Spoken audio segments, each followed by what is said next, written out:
Hey, I'm Alex Radcliffe from Board Game Co, and today I'm doing a rapid-fire review for Pact from Studio Midhall.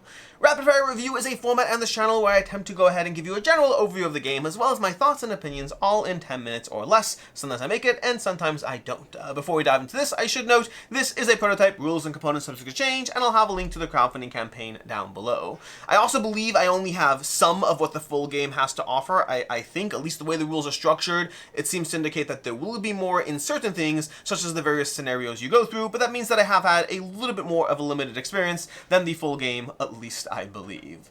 But with that said, let's go ahead and tell you what's happening in Pact. In Pact, you're going to have the Scoundrels as well as the Beast. Beast, by the way, is the other game that Studio Midhall did, a game that I am a huge fan of. But in Pact, you're going to have the Beast, you're going to have the Scoundrels, and everyone has their own win condition driven by the scenario you're playing as. In this case, we have Knives in the Dark, which is going to give you scoundrel outcomes. We have 3 different scoundrel outcomes that each of the scoundrels can achieve. You can have the legendary feat, where you escape with the cargo while achieving your personal goals. Players are going to have personal goals. You're going to be given 2 of them at the start of the game, and these give you certain things you have to do, either while sane or insane. Yes, there is a part of this game where you can slowly go insane, getting slightly more powerful, but dancing a little bit with death along the way, because you go too far and you will lose. So you have to accomplish your goals, as well as getting out with the cargo. That's going to be the legendary feat. It's worth knowing, only one player can do that. Despite the scoundrels being sort of on the same team, only one player can actually get out with the legendary cargo, because there are 2 of these over here, or 1 for each scoundrel,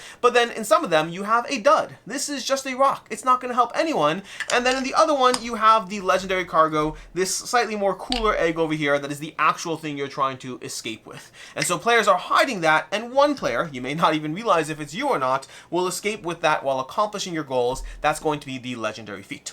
The regular feat is going to be escaping, but without the cargo. So a little less restrictive, but at least you got out. There are 3 escape routes in the board over here. The scoundrels have certain preferred escape routes given by their cards over here, and you have 1 revealed, but the others you have to figure out and then hopefully escape, which means you need to kind of figure out your pathway and get out, and that achieves you a medium victory. Alternatively, you died or the beast reclaimed the cargo. If the beast manages to get the cargo back, or if a scoundrel dies, then you suffer defeat and you lose. So that's going to be 3 victory conditions for the scoundrels, or 3 end conditions: 1 victory, 1 defeat, and 1 kind of do better next time. Then you have for the beast, similarly, the beast legendary revenge, you get to reclaim the cargo. If the beast gets the cargo back, again remembering they don't know who actually has the cargo, and the scoundrels have the ability to swap it back and forth, either intentionally to deceive the beast, or because one scoundrel is trying to achieve that legendary feat. But additionally, the beast can also, as the cargo escaped, but the other scoundrels died. So if the beast manages to get rid of the other scoundrel, there's a partial degree of revenge going on. And then lastly, defeat is if all scoundrels escaped. That's the general arc of what you're trying to do. From there, it's mostly going to come down to managing your actions and your limited pool of resources as the players take actions. You're going to have a hand of cards. Cards over here are going to have certain action costs on them, or sometimes be free actions. You also have your personal player board actions, and players can take actions, spending their resources over here to take actions, moving around the board, playing cards, trying to stay ahead of each other, sneaking through various areas, getting through the gates. That's going to be a good time to note that the various scenarios over here have different schematics that are in play. So you have different schematic pieces that are variable, that give you something else that affects how the board is set up and how the board is going to structure as you move from various tier to various tier, and as you figure out how to break through these gates from the village to the inner city, then the outskirts, and finally to the escape route. And so players are trying to manage their action economy while trying to ultimately achieve their goals. There's a lot more to get into, but I think we'll cover some more of the other stuff as we go into my review part of things, but that's the general arc. You're dealing with action economy, limited stamina to utilize on actions as you try to stay 1 step ahead of the beast and accomplish your own personal goals. Well, I guess if you're the beast, you want to stay 1 step ahead of the scoundrels as you try to accomplish your personal goals and win the game. With that, we're going to dive into my rapid fire review, with the first question always being, am I keeping it? And this is a first for me, because this isn't a yes or a no. It's a I want to, but there are some things I don't like that have me a little hesitant.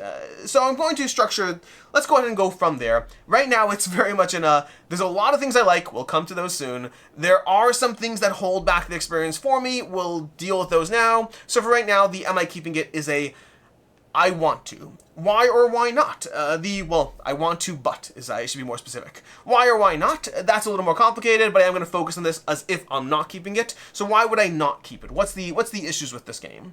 There's a lot to like, and we'll get to that soon when I get to the whole counter opinion area. But as far as the things that really hold back the experience for me, the biggest thing, and it's not a small thing for me, it might be a totally small thing or a non-existing thing for you, but the biggest thing for me is those win conditions and the way it's structured. I have some small complaints, like a good idea of a small complaint over here is the various cards have text for the scoundrels and for the beast. So each card is double purpose. If a scoundrel has it, it's one text. If the beast has it, it's another text.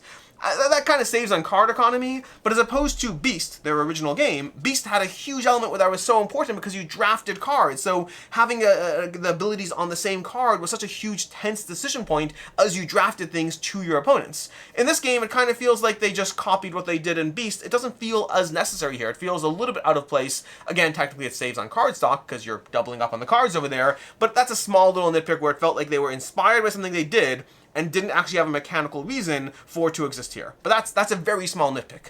The real issues for me come down to the fact that there's a tiered win condition system where a player can really win, sort of win, and lose. And I hate that. I particularly hate. I could forgive that if both scoundrels could achieve that legendary condition, then I would at least forgive that. But you can't. Only one of the scoundrels can actually achieve that top tier condition, which to me kind of makes the scoundrel team almost inherently semi-cooperative.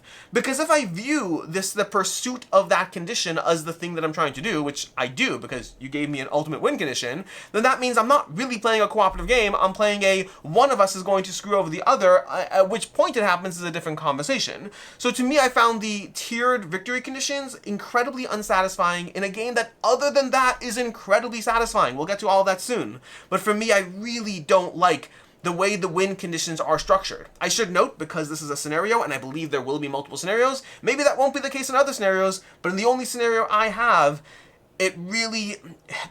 The entire structure and formula of the game I like, but then the main way it's structured as far as playing it, I don't like, because I really don't like that dissatisfaction of having different tiers. Even as the Beast, I view it as either I win or I lose. What's this weird middle condition going on? So I really didn't like that kind of semi-tiered level of conditions as far as winning. I like to think of games as winning or losing. Maybe that's just me. Again, this might be a non-issue for you. For me, it really takes away from the experience. And then, there is an and then you combine that with the way the cargo works. So you have this ultimate tier win condition, which maybe I can get past. Maybe I can get over that. Maybe I could say, okay, great, I walk into the game knowing I'm going to screw over somebody on the way to victory. That's fine. I'll get over myself. It's okay. But then you have this cargo, which often comes down to these 50-50 swaps over here as to where's the cargo. You're going to be swapping cargo back and forth, taking actions. You can take a rest, and you can look at your cargo and see what you have.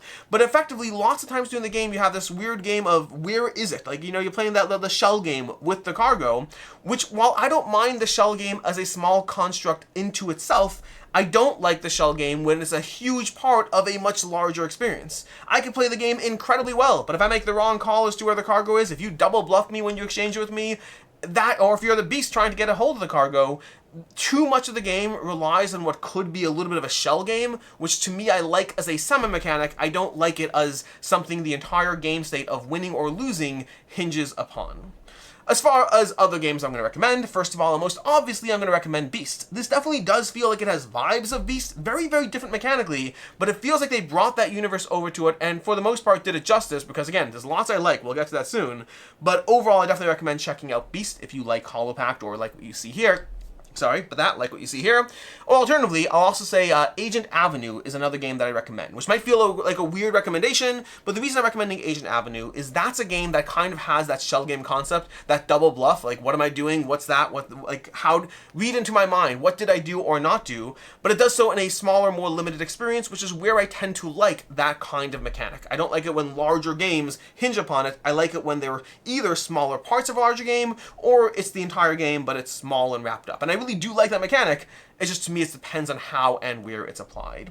As far as my counter opinion, there's a lot to like here in Hollow Pact. There's a lot going on that is so satisfying. The general decision space as far as how you manage your actions is incredibly tight. Each of your actions here you can only take once per turn. Your hand of cards you're constantly trying to balance. At the end of your turn, you're going to be discarding cards for spirit, or you have a choice to discard cards for spirit, so you're constantly choosing which cards to play, which cards to hold on to. That whole aspect of flipping your board and going insane and powering up a bit while dancing with death, that's a huge part. There's a whole element of the game where you're placing your spirits down on these omens over here, and you get the opportunity to get extra abilities if you stack up your spirits, and there's a little puzzle of trying to play a little area control side game to get extra abilities. That's incredibly satisfying. You're going to be scavenging through certain terrains to gather these extra cards. Again, another thing that's going on where you see these cards you can add and try to build out from there. There is so much going on in this game as far as the asymmetric characters, the powers and abilities, the different levels of play as you try to figure out how to move around the board, avoiding the beast, staying one step ahead, using the action economy in your favor, and managing your actions and your spirit all at once. There's a lot, and of course the art and vibe and all that. So overall, a ton of things that I really like, except for the core aspect of how you actually win the game. As far as final thoughts on Hollow Pact, again, this is a weird one for me, because if you say, hey, the next scenario doesn't have that, the next scenario is pure win or lose, that changes my entire experience with the game. I'm operating in a weird space where the experience I've had has a ton around it that I really enjoy, and then this one core aspect of how it's structured that makes me less invested in playing it, which is it's a hard thing to juggle or balance. Rating-wise, I'm going to come in at a 3.5 out of 5 for now. I could see that going up easily, either if things change, again, it is a prototype, so who knows, or alternatively, if there are different scenarios that just don't have that as a core concept, don't have this juggling cargo, if that's changed out of the game, the bones of what they have here, I love and I think is excellent, but those bones still have a win condition of how you actually win, which holds it back for me a bit. So a 3.5 out of 5. In any case, then until next time, I'm Alex Radcliffe from Board Game Co. I hope you found this helpful in some way, and as always, I hope you have a good one.